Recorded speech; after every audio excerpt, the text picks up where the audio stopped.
Nos casamos en junio de 2006 y apenas 4 meses después mis adicciones hicieron añicos nuestro matrimonio.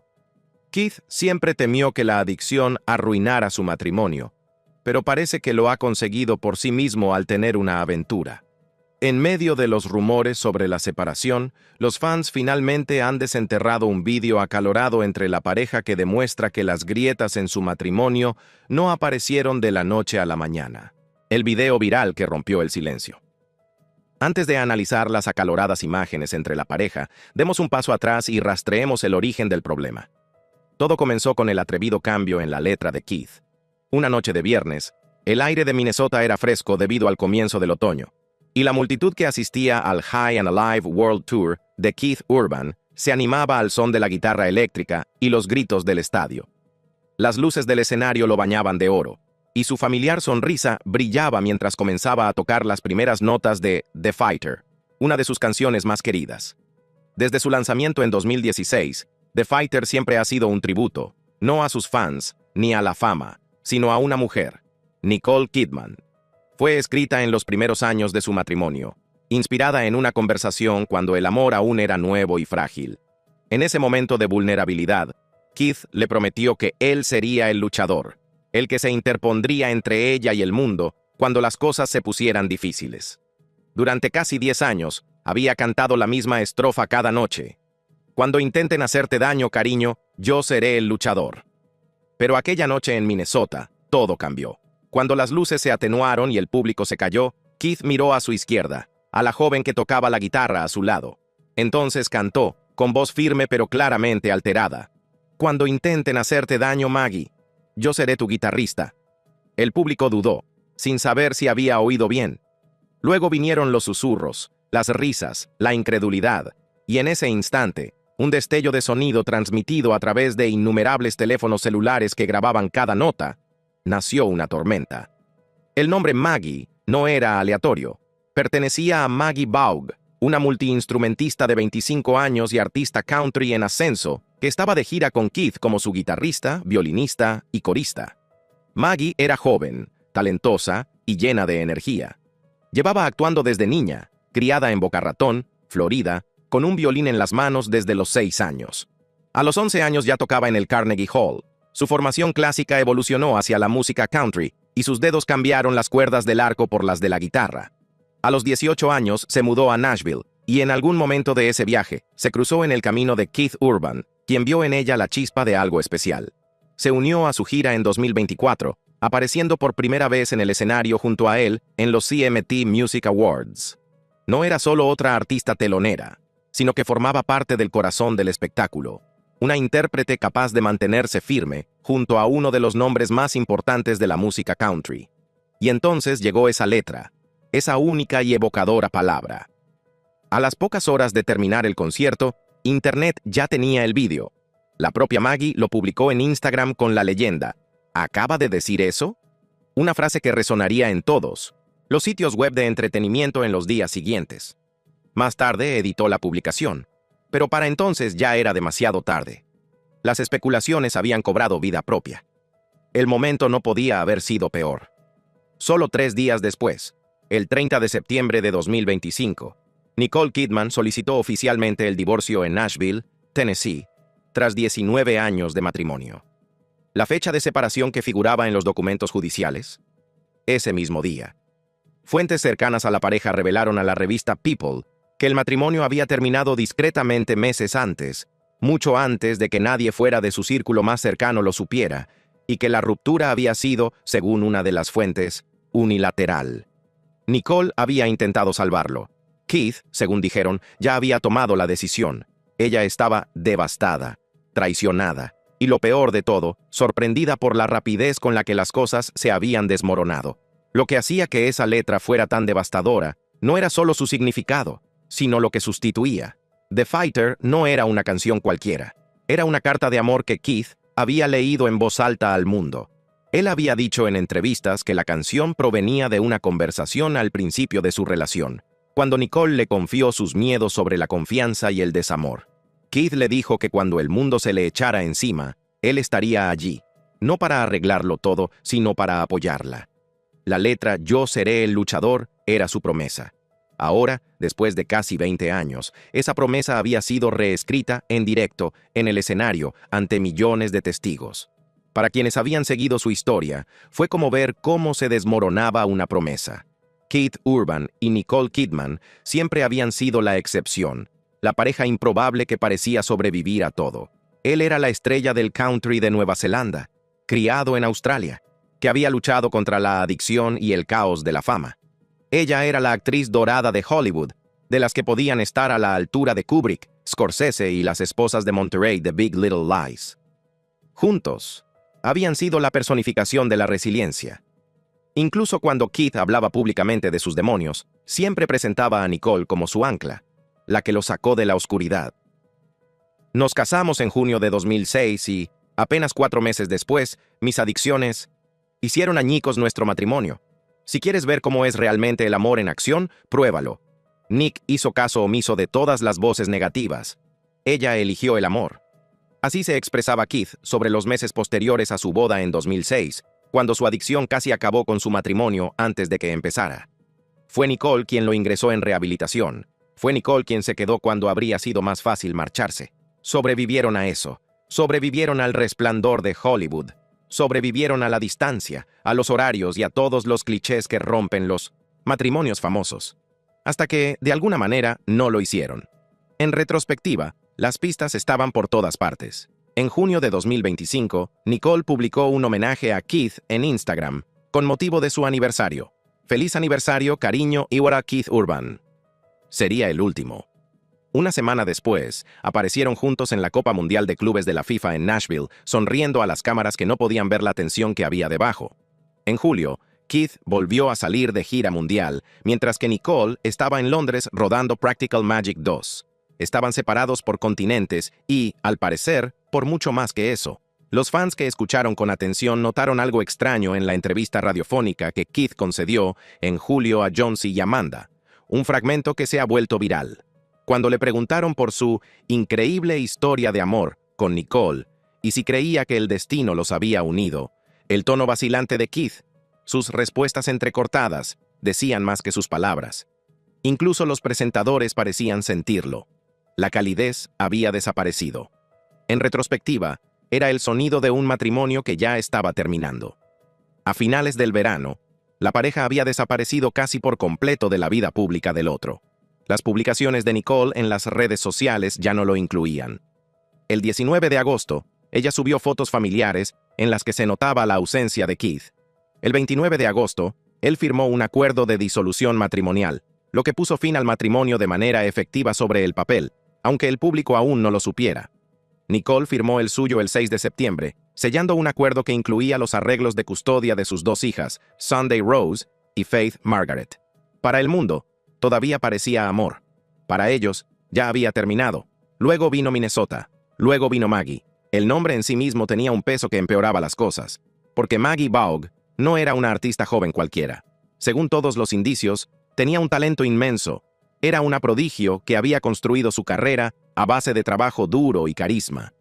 No era conocida por sus escándalos y, hasta esa noche, no había formado parte de ningún drama.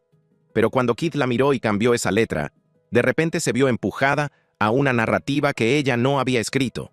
Mientras tanto, Nicole Kidman permaneció en silencio. No respondió públicamente, no publicó mensajes crípticos ni citas sobre desamor. En cambio, hizo lo que siempre había hecho. Se comportó con dignidad y discreción. El 1 de octubre, el día después de solicitar el divorcio, fue vista haciendo senderismo en Nashville con su hermana Antonia. Las fotos la mostraban con una gorra gris y ropa deportiva, sonriendo suavemente, con la mano sobre el corazón mientras hablaba. Los paparazzi la seguían, disparando sus cámaras a cada paso, pero su expresión lo decía todo. Serena, con los pies en la tierra, pero indudablemente cambiada. Entre bastidores de un matrimonio en lento colapso. A lo largo de sus 19 años de matrimonio, el mundo solo vio lo más destacado.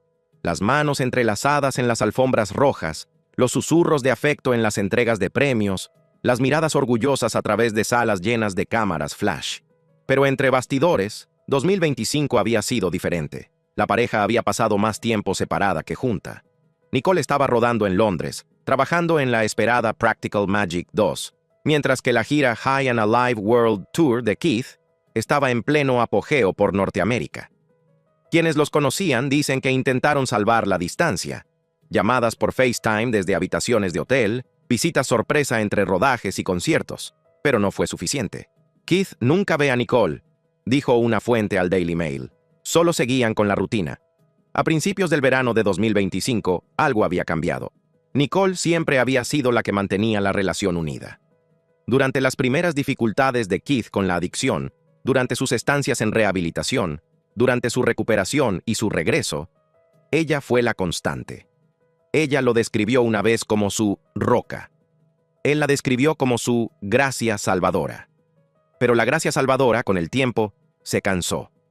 Amigos cercanos a Nicole dijeron a Us Weekly que la actriz había intentado salvar el matrimonio, pero que Keith ya había tirado la toalla. La comprensión llegó lentamente, primero a través de sus rutinas separadas, luego a través de la creciente comprensión de que ninguno de los dos estaba ya presente para el otro. Keith buscaba nuevos sonidos y un renovado sentido de identidad a través de su gira. Nicole, siempre perfeccionista, estaba consumida por sus proyectos cinematográficos. Ambos creían que la distancia era temporal, hasta que descubrieron que no era distancia en absoluto, era una desconexión. Incluso antes de su separación oficial, personas cercanas a ellos dicen que Keith ya se había ido emocionalmente. Para el 24 de julio de 2025, cuando Nicole acudió a su cita para solicitar la residencia en Portugal, ya estaba sola. Keith, que inicialmente había planeado acompañarla, no pudo hacerlo porque esa noche tenía un concierto en Estados Unidos. Un pequeño momento, pero para Nicole fue un punto de inflexión. Ella lo tomó como una señal, dijo un amigo a People. Quería empezar un nuevo capítulo. Él seguía viviendo el antiguo. Lo que siguió fue un lento y doloroso desmoronamiento que se desarrolló a través de continentes. A finales de agosto, Keith firmó el acuerdo de disolución matrimonial en Nashville, notariado, detallado y definitivo.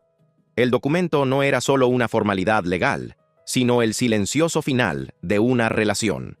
En él se esbozaba un acuerdo de custodia compartida para sus hijas, Sunday Rose, ahora de 17 años, y Faith Margaret, de 14, que garantizaba una relación afectuosa, estable y enriquecedora, y prohibía a ambos padres hacer comentarios negativos sobre el otro delante de sus hijas.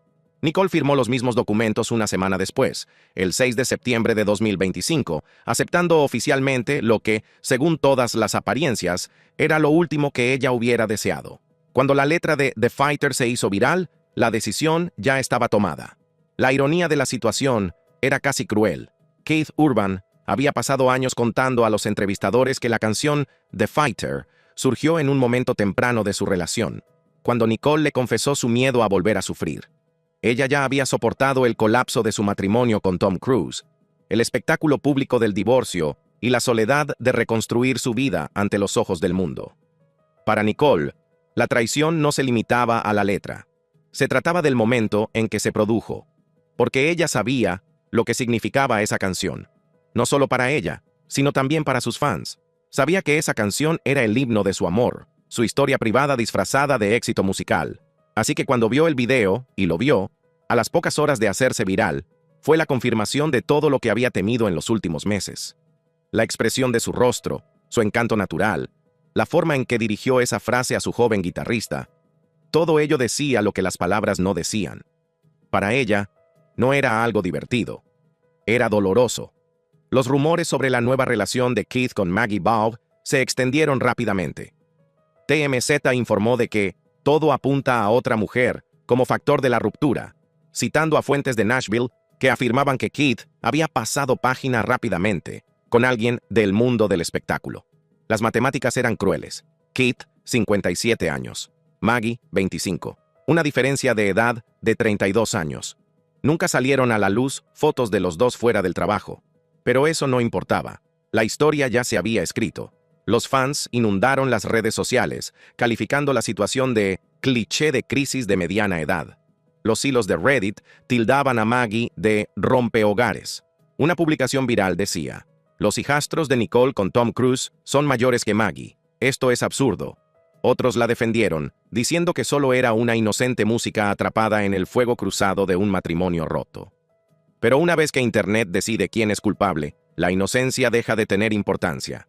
Maggie Bogue, por su parte, intentó mantener el silencio. Siguió publicando sobre su música, compartiendo videos detrás de cámaras de la gira, fingiendo que el mundo no acababa de poner su nombre en la picota. Pero su silencio era en sí mismo una forma de ruido. Cada pie de foto, cada historia, cada clip de actuación se inundaba de comentarios. Has arruinado una familia. Nicole se merecía algo mejor. Deberías avergonzarte. El tono era cruel. La turba había encontrado a su villana. No importaba que no hubiera pruebas de ninguna aventura, ni que quienes trabajaban en la gira dijeran que Keith la trataba como a una mentora, no como a una amante. La percepción era lo suficientemente poderosa como para difuminar la verdad. Un artículo de The Hollywood Gossip incluso calificó los ataques en línea de injustos y misóginos, señalando la facilidad con la que se culpaba a la mujer más joven y no al hombre mayor. Pero la indignación en línea no se preocupa por los matices. Para entender por qué esto tuvo tanto impacto, hay que remontarse a cómo empezó todo. Nicole Kidman conoció a Keith Urban en 2005 en un evento en Los Ángeles llamado G'day Ella. Según ella misma cuenta, lo supo inmediatamente. Era encantador, dulce, humilde, nada que ver con los hombres que había conocido en Hollywood. Se conocieron en G'day Ella. Si no hubieran estado allí ese día, ¿se habrían cruzado sus caminos? Se casaron solo un año después, en junio de 2006. Fue un comienzo de cuento de hadas, hasta que 4 meses después casi terminó. La adicción de Keith resurgió y entró en el centro Betty Ford. Nicole se quedó. Más tarde dijo, si quieres ver cómo es realmente el amor en acción, pruébalo. Nick hizo caso omiso de todas las voces negativas. Ella eligió el amor. Esa historia se convirtió en su base, la prueba de que el amor podía sobrevivir a cualquier cosa. Pero toda base, por muy sólida que sea, se debilita con el tiempo y la distancia. En los años siguientes, sus vidas se convirtieron en una intrincada danza de horarios. La carrera de Nicole la llevaba de un plató a otro, de Londres a Los Ángeles y a Sydney. La música de Keith lo llevaba a todas partes. Durante un tiempo, funcionó. Aparecían juntos, celebraban hitos, se deshacían en elogios el uno al otro en las entrevistas. Pero a medida que las elecciones actorales de Nicole se volvían más atrevidas, papeles como Nine Perfect Strangers, The Undoing, Baby Girl, Keith comenzó a sentirse marginado. Según una fuente de People, Nicole apoyaba su música, su recuperación, su carrera, pero él no la apoyaba tanto a ella. En cuanto al divorcio en sí, los detalles financieros son asombrosos. Juntos, su patrimonio neto combinado se estima en más de $325 millones, con activos que se extienden por Nashville, Sydney, Beverly Hills e incluso Portugal. Según se informa, poseen 11 propiedades, valoradas en unos $56 millones, incluida su finca de Nashville, que Nicole probablemente conservará como residencia principal para sus hijas. La ley de Tennessee favorece la distribución equitativa, no la igualdad a partes iguales, lo que significa que prima la justicia sobre la simetría. Pero como ambas partes son ricas y tenían acuerdos previos firmados, es probable que no se pague ninguna pensión alimenticia. Es limpio, eficiente y casi profesional. Y ese es quizás el detalle más desgarrador de todos.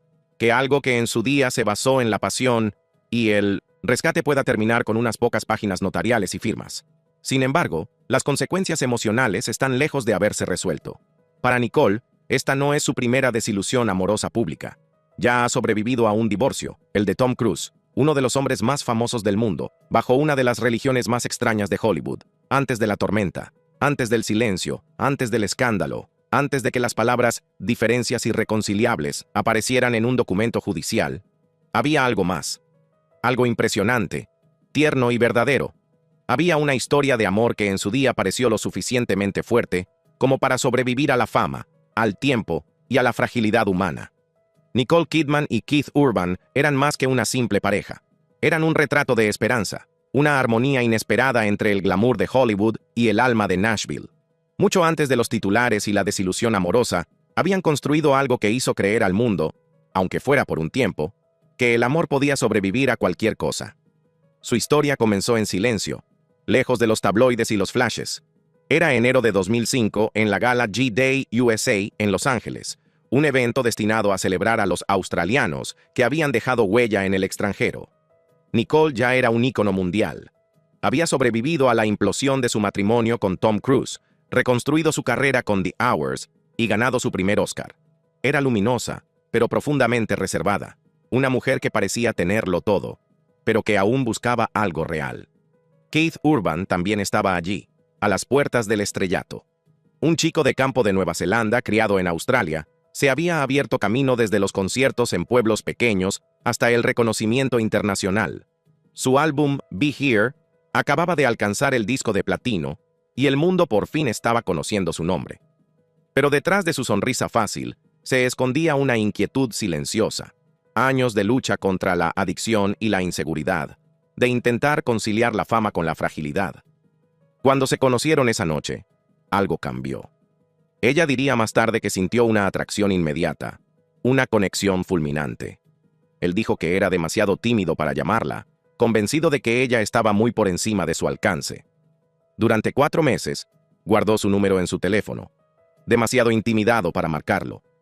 Cuando finalmente lo hizo, sus vidas cambiaron para siempre. Sus primeras conversaciones no versaron sobre la fama ni el trabajo. Hablaron sobre el miedo, la fe y los sueños de la infancia. Recorrieron en motocicleta la campiña de Tennessee, se sentaron bajo las estrellas y compartieron momentos que solo les pertenecían a ellos. Para 2 personas que habían vivido tanto tiempo bajo la mirada del público, era un refugio. En junio de 2006, se casaron en Sydney, en una ceremonia a la luz de las velas, rodeados de amigos cercanos y familiares. Nicole llevaba un vestido de Balenciaga y llevaba una pequeña Biblia. Keith lloró cuando ella caminó hacia él. No hubo flashes de cámaras en el interior, ni fotografías preparadas, solo votos susurrados entre lágrimas y risas. Las fotos de su boda los mostraban más tarde tomados de la mano, como si soltarse pudiera romper el hechizo. Estaba destinado a ser para siempre. Pero las historias de amor reales nunca son sencillas. Solo 4 meses después de la boda, el cuento de hadas estuvo a punto de derrumbarse. Keith ingresó en el centro Betty Ford tras recaer en su adicción al alcohol y la cocaína. El mundo se quedó sin aliento. La prensa sensacionalista predijo un desastre. Sin embargo, Nicole nunca lo abandonó. Se mantuvo a su lado con una lealtad feroz que solo puede provenir de comprender tanto el dolor como la redención. Sus amigos le insistieron en que se protegiera, pero ella se negó. No se trata de alejarse cuando las cosas se ponen difíciles, le dijo más tarde a un entrevistador. Se trata de aguantar. Keith, por su parte, dijo que ella le había salvado la vida. Esa frase les acompañaría durante años, repetida en entrevistas, susurrada en alfombras rojas, escrita en canciones. La mujer que tenía todas las razones para marcharse había decidido quedarse. Y con ese acto pasaron de ser amantes a ser compañeros, unidos no por la perfección, sino por la resiliencia. Su segundo comienzo fue más tranquilo, más estable. Keith completó el tratamiento y regresó a su casa en Nashville. Comenzó a escribir de nuevo, y su música se saturó de vulnerabilidad y gratitud. Su álbum de 2006, Love, Pain and the Whole Crazy Thing, se convirtió en un reflejo de todo lo que él había soportado y de todo lo que ella le había dado. Perdón, paciencia, fe. Al mismo tiempo, Nicole encontró algo que había echado de menos desde su infancia. Una sensación de normalidad. Después de años bajo el microscopio de Hollywood, abrazó la vida doméstica. El hogar de Kidman y Urban se convirtió en un santuario. Sin paparazzi, sin séquitos, solo el zumbido de las guitarras, el olor de las cenas caseras y el ritmo de 2 personas que aprendían a sanar juntas. En julio de 2008, nació en Nashville su primera hija, Sunday Rose. La segunda, Faith Margaret, llegó en diciembre de 2010 a través de una madre sustituta. La maternidad suavizó a Nicole de nuevas maneras, mientras que la paternidad dio estabilidad a Keith. Sus hijas se convirtieron en el centro de su mundo, prueba de que el amor no solo podía sobrevivir, sino también florecer. Durante un tiempo, la familia vivió casi en el anonimato, desplazándose entre sus casas de Nashville y Sydney. Los vecinos los describían como una familia normal. Iban a la iglesia los domingos, hacían barbacoas en el patio trasero. Keith cortaba el césped mientras Nicole llevaba a las niñas a ballet. Habían cambiado las alfombras rojas por los porches, los flashes por las luciérnagas. Fue durante esos años cuando Keith compuso algunas de sus canciones más íntimas. Canciones como Without You y Parallel Line transmitían susurros de su vida juntos, los triunfos silenciosos y la gratitud que la definían. A menudo reconocía a Nicole como su musa, su constante. Cada canción que escribo, dijo una vez, Es una conversación con ella. Para Nicole, estos también fueron sus años dorados. Después de Moulin Rouge y The Hours, podría haberse dormido en los laureles, pero no lo hizo. En cambio, entró en lo que los críticos más tarde llamaron su segundo apogeo profesional. Sus papeles en Rabbit Hole, Big Little Lies y The Undoing transformaron su imagen de belleza de porcelana a potencia emocional. Se convirtió en una actriz de sustancia y silencio, con interpretaciones crudas, valientes y arraigadas en la autenticidad. Y durante todo ese tiempo, Keith estuvo a su lado. Asistió a estrenos, aplaudió en entregas de premios y se situó justo detrás de ella en todas las fotos, siempre contento con ser el hombre en segundo plano, el que le cogía la mano mientras ella se enfrentaba al mundo. Cuando ganó el Emmy por Big Little Lies en 2017, su discurso de agradecimiento fue breve pero conmovedor. «Mi esposo», dijo entre lágrimas, «eres mi roca, mi amor, mi todo». No era una actuación, era gratitud. No eran perfectos, y ese era su encanto. Habían vivido el caos y habían salido vivos. Se habían visto en sus momentos más débiles, más feos, más humanos, y aún así se quedaron. Juntos, construyeron un amor definido no solo por la pasión, sino por la resistencia. Cuando Keith escribió The Fighter en 2016, dijo que se inspiró en una de sus primeras conversaciones, una noche en la que Nicole le confesó su miedo a volver a sufrir. «¿Y si me enamoro?», le preguntó ella. «Entonces seré yo quien luche por ti», respondió él. Esa promesa se convirtió en una canción, y esa canción se convirtió en su himno. No solo fue un éxito en las listas de éxitos, sino una declaración. En el escenario, cuando cantaba las palabras «Yo seré el luchador», todo el mundo sabía a quién se dirigía. Fuera del escenario, Nicole solía acompañarlo en divertidos duetos, con risas espontáneas y una conexión innegable. Esos momentos, compartidos desde su sala de estar con millones de fans en línea, los hacían sentir algo más que celebridades. Se sentían humanos, cercanos, reales. El público los adoraba porque representaban algo casi extinto. Un amor que parecía puro, natural, espontáneo. No eran una marca, eran un latido. Y en su sencillez encontraron su mayor fortaleza. Cuando se les preguntó cómo lograban que funcionara en medio de la fama y la distancia, Nicole dijo una vez: «No nos enviamos mensajes de texto. Hablamos. Todos los días, sin importar en qué parte del mundo estemos». Era una pequeña regla, pero los mantenía unidos. Ella describía su matrimonio no como algo fácil, sino como algo sagrado. Algo por lo que valía la pena luchar. Algo que ambos protegían. Para Keith, era la base que sustentaba su recuperación, su música, su vida. «Me despierto a su lado y pienso, ¿cómo he tenido tanta suerte?», dijo en una entrevista años antes del final. Juntos, parecían imparables. A mediados de la década de 2010, habían logrado lo que pocos en sus industrias podían: un equilibrio entre la felicidad personal y el triunfo profesional. Nicole ganaba premios, Keith llenaba estadios, y en casa eran simplemente mamá y papá. Sus hijas, Sunday y Faith, crecían lejos del caos de Hollywood, en un hogar donde el amor no era una actuación, sino una presencia. Esa era la paradoja de su fama, su capacidad para mantener su intimidad a pesar de vivir de forma tan pública. Nunca alardeaban de su intimidad, pero siempre se notaba. Sus miradas compartidas en las alfombras rojas, sus bromas susurradas, la forma en que él la miraba como si la habitación desapareciera. No eran momentos ensayados, eran destellos de algo poco común. Así que cuando la gente habla ahora de su separación, a menudo olvida lo que vino antes, los años en los que conquistaron no solo la fama, sino también a sí mismos. Olvidan las madrugadas en Nashville, cuando Keith tocaba la guitarra, mientras sus hijas se preparaban para ir al colegio. Olvidan las noches en Sydney, cuando Nicole preparaba la cena mientras él cantaba suavemente de fondo. Olvidan que su historia no era de glamour, sino de elegancia. Antes del silencio, había risas. Antes de la distancia, había devoción. Antes del final, hubo años de elegirse el uno al otro una y otra vez. Y esa es la verdad de su historia de amor. No era perfecta, pero era real. Durante casi 20 años, construyeron un mundo en el que el amor era suficiente. Suficiente para sanar. Suficiente para resistir.